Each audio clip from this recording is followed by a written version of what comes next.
This speech will look at women in rowing and ask whether in recent years we have moved closer to achieving parity in the sport. I will give some examples from the Olympics, from the boat race, and from my own experience, and we'll also consider what more still needs to be done. Let's begin. Every year, around late March, early April, spectators flock down to the banks of the Thames to watch two teams, one clad in light blue, one in dark blue, and they battle it out in an 8-bladed race in rowing boats on the choppy waters of the Tideway in London. The boat race is a side-by-side rowing race between crews from the universities of Oxford and Cambridge along a 4.2-mile or 6.8-kilometre tidal stretch of the River Thames in southwest London. And yet, as I intend to focus on today, we are not just talking about the boat race, but rather the boat races. So, how did the first men's boat race come about? It came about in 1829 as the result of a challenge between two friends, one at Oxford, Charles Wordsworth, and one at Cambridge, Charles Merivale. It was decided that a race should take place, and so it did, on the 10th of June 1829 at Henley-on-Thames. For the next 25 years, contests only happened on an irregular basis, moving to London for the second race in 1836. And these are the races which have continued to this very day.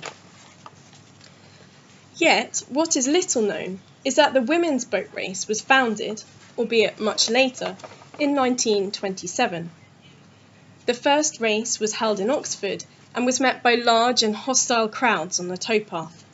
The men objected to the women rowing, and the first few races were not decided upon in a side-by-side contest, as with the men's, but were judged on time and style and other ladylike aspects.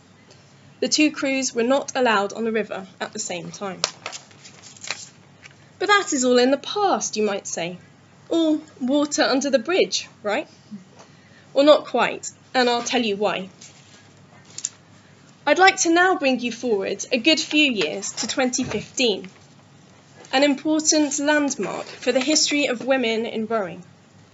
Whilst women's races had continued since its founding, the race had been neither deemed worthy of the men's Tideway course in London, nor televised.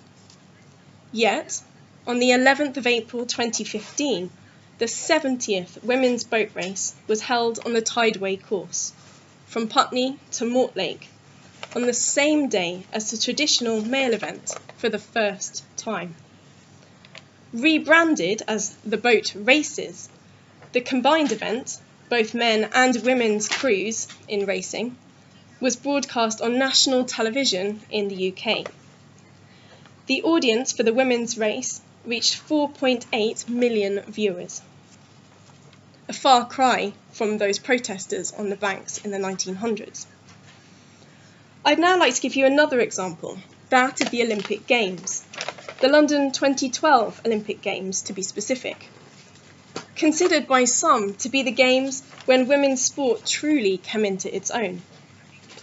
It was also the first Olympics, due to the introduction of women's boxing, where all sports had both a male and a female equivalent. The support for women's events was evident at the Olympic rowing regatta course in Eton, Dorney. Women's races, such as the pair and double sculls, were clear crowd pleasers. But this has not always been the case. The addition of women's rowing to the Olympic programme was a gradual process and followed the much earlier inclusion of women's events in tennis and golf, for example. The turning point came in 1976, when women's rowing became part of the Olympic programme at Montreal. Its inclusion meant that national rowing federations from around the world had a concrete reason to support these women's events.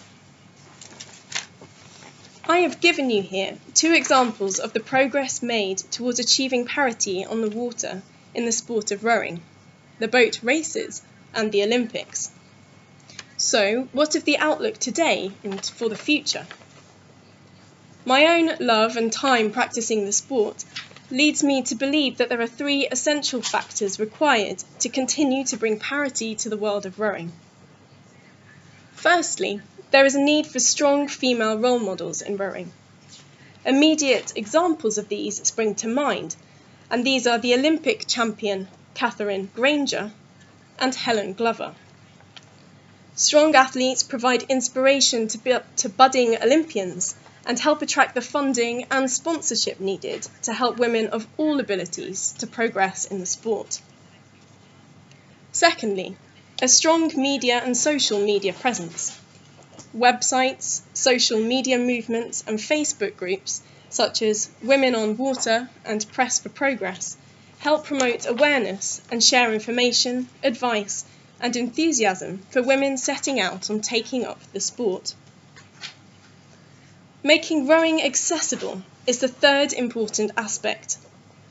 As a sport that is often very expensive to run, especially in terms of training, we can only think of overhead costs for boats, ergometers, coaches, insurance, boat storage facilities, to name but a few.